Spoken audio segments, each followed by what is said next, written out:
এ সুন্নাত নামাজ পড়ে না, হ্যাঁ মারবেন নাকি রে? আস্তে কথা বলবো না? বুঝতে পেরেছি। ওই জান্নাতে যাবে, ও চিৎকার হচ্ছে না, ও জান্নাতে যাবে।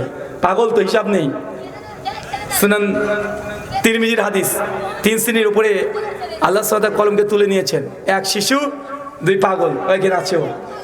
ও জান্নাতে যাবে। আমরা ওকে দুনিয়াতে দেখে হাসাহাসি করছি না, অথচ ও যদি সত্যি পাগল হয়, জান্নাত নয় জান্নাত। বসেন,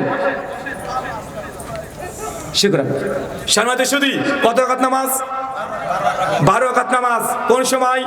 জোহরের আগে 4, পরে 2, মাগরিবের পরে 2, ইশার পরে 2, ফজরের আগে 2।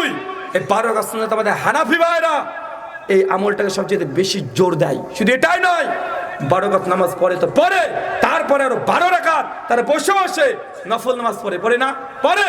সে বুখারীর হাদিসে আছে স্পষ্ট, বেতের নামাজে পড়ে 2 রাকাত সুন্নাত নামাজের কথা হাদিস দ্বারা প্রমাণিত। যদি কেউ 2 রাকাত পড়ে, তাহাজ্জুদের সমান নেকি আছে। মানে কেউ যদি তাহাজ্জুদ পড়াতে অভ্যস্ত নেই, নবী 2 রাকাত সুন্নাত আছে, কিন্তু আহলে সমাজে অধিকাংশ সুন্নাত তো বাদই দিয়ে দেয়। 2 রাকাত তো দূরের কথা, কিন্তু হানাফি ভাইরা এই হাদিসের প্রতি আমল আছে না? নাই, আছে। যার মধ্যে যে গুণ ভালো, এটা স্বীকার করতে হবে না? আমি এই জন্য বারবার বলেছি, ইসলামী বিপ্লব যদি ঘটাতে হয়, ইসলামী জাগরণ যদি গোটা বিশ্বে যদি সৃষ্টি করতে হয়, 3টে কাজ করতে হবে। তাবলিগ জামাতি যেসব চিল্লা করে ভাই, এই ভাইদের অনেক ভুল আছে আমি জানি, তাদের যে ইখলাস, যা নিষ্ঠা, দিনের প্রতি যা ভালোবাসা, বাড়িঘর ছেড়ে দিয়ে 40 দিন 50 দিন নিজের খরচে কোন কোন জায়গাতে শুয়ে থাকে, বসে থাকে, বিনা পরিশ্রমে যে তাবলিগের কাজ করে, তাদের